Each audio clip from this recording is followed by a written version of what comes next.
నమస్కారం అండి. నేను doctor Kumar Krishna Mohan Koganti, senior general and laparoscopic surgeon, Reno hospitals, Kompally అండి.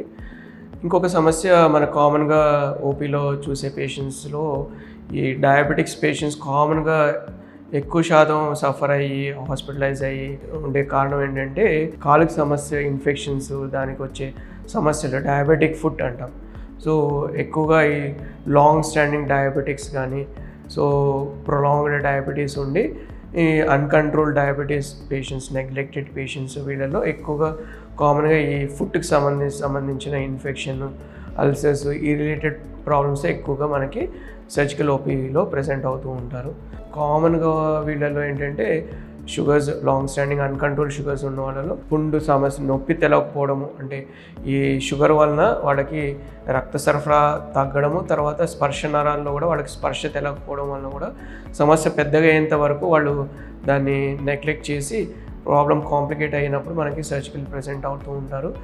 కొన్నిసారి లైఫ్ థ్రెటనింగ్ సిచ్యువేషన్స్లో కూడా ఓపీలో ప్రెజెంట్ అవుతూ ఉంటారు. షుగర్ ఉన్న వాళ్ళల్లో ఏంటంటే షుగర్ ఎక్కువగా ఉండి, షుగర్ వాల్యూస్ మోర్ దెన్ 160, 180 అలా కాన్స్టెంట్గా ఉండి, HbA1c అంటే ప్రీవియస్ 3 months షుగర్ వాల్యూస్ అవి కూడా లెస్ దెన్ 7, మోర్ దెన్ 7 ఉన్న వాళ్ళలో ఎక్కువగా ఈ ఫుడ్ రిలేటెడ్ ప్రాబ్లమ్స్ ఎక్కువగా చూస్తూ ఉంటాము. సో వీళ్ళలో ఏంటంటే ఫుడ్కి ఇన్ఫెక్షన్, సెల్యులైటిస్ అంటాం.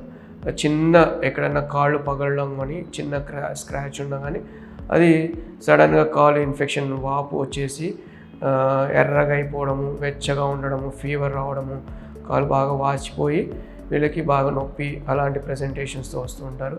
కొంతమందికి మనం ఇనిషియల్ ఇవాల్యుయేషన్ చేసినప్పుడు వాళ్ళలో బ్లడ్లో ఇన్ఫెక్షన్ లెవెల్స్ కూడా ఎక్కువ పెరిగిపోయి దానివల్ల మల్టిపుల్ ఆర్గన్స్ మీద కిడ్నీ పారామీటర్స్ అబ్నార్మల్ అవ్వడము, లివర్ ఫంక్షన్స్ అబ్నార్మల్ అవ్వడము, ఇలాంటి సమస్యలు ఉంటూ ఉంటాయి. సో వీళ్ళలో బ్లడ్ వెజల్స్ వాస్కులారిటీ ఎలా ఉంది, బ్లడ్ క్లాట్స్ ఏమైనా ఏర్పడినాయా, తర్వాత బోన్ ఇన్ఫెక్షన్ ఏమన్నా ఉందా, క్లినికల్ అసెస్మెంట్తో పాటు పేషెంట్ ప్రెజెంటేషన్తో పాటు షుగర్ లెవెల్స్ అవన్నీ ఎలా ఉన్నాయన్నీ మేనేజ్ చేసుకుంటూ, మైల్డ్ ఇన్ఫెక్షన్ ఉంటే యాంటీబయాటిక్స్తో, రెస్ట్తో, డ్రెస్సింగ్స్తో మనం ఇంప్రూవ్ చేయగలుగుతాం. కొంతమందికి బాగా సివియర్గా ఉండి ఎక్కువ ఉన్న వాళ్ళకి సర్జికల్ ఇండికేషన్స్ కూడా ఉంటాయి. వాళ్ళల్లో మనం డిబ్రైట్మెంటు, యాప్సెస్ లాంటిది మనం ఉంటే దాన్ని డ్రైన్ చేయడము, తర్వాత ఫేషియోటమీ అంటాం.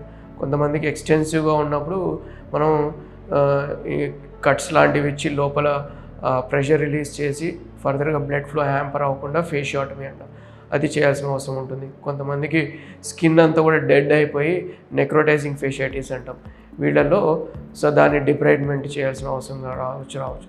కొంతమందికి ఏంటంటే గ్యాంగ్రీన్, బ్లడ్ ఫ్లో ఆగిపోయి వేలు, వెట్ గ్యాంగ్రీన్, డ్రై గ్యాంగ్రీన్ అని 2 రకాలుగా ఉంటాయి. వాళ్ళల్లో మనం ఇనిషియల్గా వాస్కులారిటీ అంతా అసెస్ చేసుకుని సో ఆ గ్యాంగ్రీన్ పోర్షన్ని డీల్ చేయాల్సి వస్తూ ఉంటుంది. కొంతమందికి ఆ పోర్షన్ తొలగించాల్సిన అవసరం వస్తూ ఉంటుంది, యాంపుటేషన్ అంటాం. సో దాంతోపాటు మెడికేషన్స్తో పాటు డ్రెస్సింగ్స్, షుగర్ వాల్యూస్ కంట్రోల్ చేసుకోవడము, ఇలాంటివన్నీ కాంప్లికేటెడ్ కేసెస్లో చేయాల్సిన అవసరం వస్తుంది.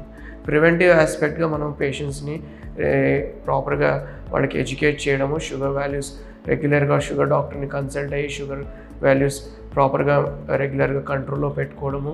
సో వాళ్ళు రెగ్యులర్గా వాళ్ళని రెగ్యులర్గా మార్నింగ్, ఈవినింగ్ ఫుడ్ ఎగ్జామిన్ చేసుకోవడము, చిన్న కట్స్ కానీ, చిన్న చేంజెస్ కానీ, స్కిన్ కలర్ చేంజెస్ కానీ, స్వెల్లింగ్స్ కానీ అలాంటిది ఏమైనా ఉంటే రెగ్యులర్గా మిర్రర్ పెట్టుకొని చూసుకోవడము, వాళ్ళని ఎడ్యుకేట్ చేయడము, మోటివేట్ చేయడము. సో ఇది హోలిస్టిక్గా మల్టిపుల్ స్పెషాలిటీస్ వాళ్ళు ఇన్వాల్వ్ అయ్యి పేషెంట్ని ఎడ్యుకేట్ చేయడము. సో రెగ్యులర్గా ఫుట్వేర్ వేసుకునేటప్పుడు వాళ్ళకి స్పర్శ తెలియదు కాబట్టి లోపల ఫుట్వేర్లో ఏమైనా షార్ప్ ఆబ్జెక్ట్స్ కానీ, ఎక్కడైనా కానీ షూ బైట్స్ కొరకడం కానీ అలాంటివి ఏమైనా ఉన్నాయా రెగ్యులర్గా చెక్ చేసుకోవడము. సో ఫుట్వేర్ కూడా సాఫ్ట్గా ఉండే ఫుట్వేర్ చూస్ చేసుకోవడము. తర్వాత సో అలాంటి ఫుట్వేర్ డయాబెటిక్ స్పెషల్గా కస్టమైజ్డ్ డయాబెటిక్ ఫుట్వేర్ అంటాం. కొంతమందికి ఏంటంటే ఈ కార్న్స్ లాంటి క్యాలస్ అంటాం. కార్న్స్ వీళ్ళలో న్యూరోపతిక్ ఇన్వాల్వ్మెంట్ ఉన్న వాళ్ళలో పుండులాగా ఏర్పడుతూ ఉంటుంది. సో ప్రెషర్ వలన పుండు ఏర్పడుతుంది. ఆ pressure relieving customized offloading footwear అంటాం. సో ఆ ఏరియాలో ప్రెషర్ రిలీజ్ చేయడానికి డిప్రెషన్ లాగా చేయడము, ఆ ఏరియాలో ప్రెషర్ పడకుండా ఆఫ్లోడింగ్ ఫుట్వేర్ ఉంటాయి. అలాంటి కస్టమైజ్డ్ ఫుట్వేర్ అడ్వైస్ చేయడము. తర్వాత పొడియాట్రిక్ సర్జన్స్ ఉంటారు. వాళ్ళు ఎక్స్క్లూజివ్గా ఫుడ్ డైనమిక్స్, కైనెటిక్స్ సో పేషెంట్కి అవసరమైన ఆఫ్లోడింగ్ ఎక్కడెక్కడ ప్రెషర్ రిలీవ్ చేయాలో, సో థర్మోగ్రాఫిక్ స్టడీ ఉంటుంది, ఎక్కడెక్కడ హై ప్రెషర్ ఏరియాస్ ఉంటాయి అవి ఐడెంటిఫై చేసి దాన్ని ప్రెషర్ రిలీవ్ చేయడము. సో పేషెంట్కి సెన్సరీ సిస్టమ్ ఎలా ఉన్నది, ఏ ఏరియాస్లో సెన్సరీ ఇన్వాల్వ్మెంట్ ఉన్నది దాన్ని డీల్ చేయడము.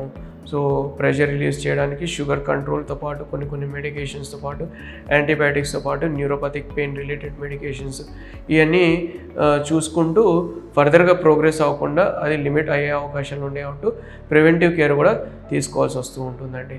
సో ఇవన్నీ మనం హోలిస్టిక్గా ప్రివెంటివ్ కేర్తో పాటు ట్రీట్మెంట్ ఈ రిలేటెడ్ పేషెంట్స్ రిలేటెడ్ కేర్ గురించి డయాబెటిక్ ఫుడ్లో మీరు ఎక్స్ప్లెయిన్ చేశాను.